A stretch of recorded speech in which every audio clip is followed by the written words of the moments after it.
L'éco-responsabilité dans les différents domaines et métiers est une question de plus en plus d'actualité. Le développement de projets de recherche qui prennent en considération ce facteur est donc un enjeu de taille face à l'importance actuelle de valoriser l'écologie et le développement durable dans les sociétés humaines. Une association française, des requins et des hommes, a par exemple développé un projet de recherche sur le requin taupe en Bretagne pour comprendre la présence de cette espèce de plus en plus observée le long de nos côtes. Je m'appelle Armelle Young, je suis biologiste marin, je suis chargée de projet scientifique pour une association qui s'appelle Des requins et des hommes, qui est hébergée à l'université de Brest. Je m'appelle Lucas Zaccanini, du coup je suis en dernière année de master à Brest, en sciences biologiques marines. Et donc je suis dans l'association des requins et des hommes depuis environ 5 ans. Et donc je suis bénévole et en même temps je suis dans le conseil d'administration et puis on monte un peu des projets avec toute l'équipe. L'éco-responsabilité pour moi c'est quelque chose de très important. C'est une notion qui m'est très très chère. Je pense que je la mets en place dans ma vie de tous les jours.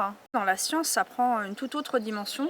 On sait bien sûr qu'on a besoin d'un certain nombre d'instruments, de méthodes, de produits pour réaliser nos recherches, de se rendre aussi dans des lieux qui sont parfois très éloignés.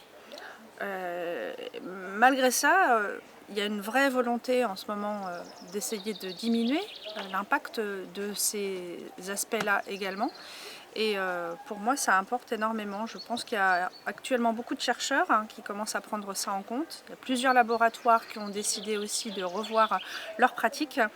Et au sein de notre association, c'est aussi quelque chose sur lequel on travaille activement. Donc depuis le début de mes études et depuis les premiers projets qu'on a montés avec l'association, je me pose la question légitime de pourquoi est-ce qu'on fait de la recherche, dans quel objectif. Donc moi, ce qui m'anime principalement, c'est de faire la recherche pour de la conservation.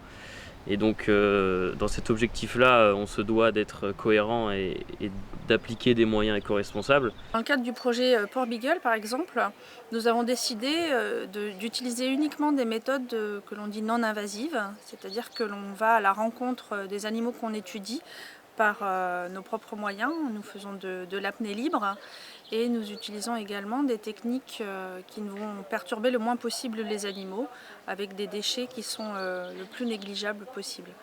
En l'occurrence, nous utilisons des caméras et nous allons filmer les animaux et utiliser ces images pour comprendre l'utilisation de l'espace par cette espèce, par les techniques de photo-identification et d'analyse des comportements.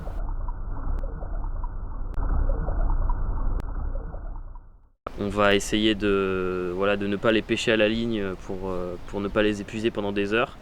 Tout ça pour prendre des échantillons de chair en fait. Donc on va plonger avec eux et on va faire une biopsie au harpon, ce qui va provoquer un dérangement minimum pour l'animal. Donc voilà, il faut trouver une balance entre ce qu'on fait subir à l'animal et l'importance de l'information qu'on récolte. Le but du projet Percival qu'on est en train de monter depuis 2 ans maintenant, donc ça va être de rénover un voilier et d'en faire un voilier océanographique. Donc pour faire des expéditions à plusieurs endroits du monde, pour aller à la rencontre des peuples locaux et des chercheurs locaux afin de collaborer avec eux. Donc le but ça va être d'améliorer les connaissances sur les requins, mais également de monter des projets de conservation qui ont du sens localement avec l'appui des chercheurs du coin. Et également de leur donner accès à notre matériel et à nos connaissances qui n'ont pas forcément parce qu'ils n'ont pas forcément l'occasion d'aller échantillonner à certains endroits, donc nous on va leur mettre à disposition notre bateau. J'ai pu voir une évolution des pratiques depuis le tout début de ma carrière, qui allait au départ plutôt vers une démesure des moyens et une volonté d'utiliser toutes les nouvelles technologies un petit peu dans tous les sens. Alors je ne dis pas que ce soit pas nécessaire, mais je pense que depuis, je dirais 5 ans environ, il commence à y avoir vraiment des gens qui affirment ces idées-là. Et en effet, il y a maintenant des directives au niveau de la Commission européenne. Il y a certains États aussi qui ont pris des mesures très très drastiques, je pense à la Norvège notamment aussi, par rapport à leur impact de l'activité recherche en tant que telle. Et je pense que de plus en plus de personnes se sentent investies pour diminuer, dans le cadre de leur protocole de recherche, l'impact qu'ils peuvent avoir sur les écosystèmes qu'ils étudient eux-mêmes. Donc pour moi, la recherche elle tend vers vers une recherche le plus éco-responsable possible. Après, il y a certains cas où on reste obligé d'utiliser des gros bateaux qui produisent énormément de carbone et des méthodes qui sont malheureusement létales pour les animaux. Donc pour moi, on devrait avancer vers une recherche le plus éco-responsable possible, ou dès qu'il y a une alternative plus éco-responsable ou moins invasif, on devrait l'utiliser dès que possible. Finalement, la science n'est pas une exception.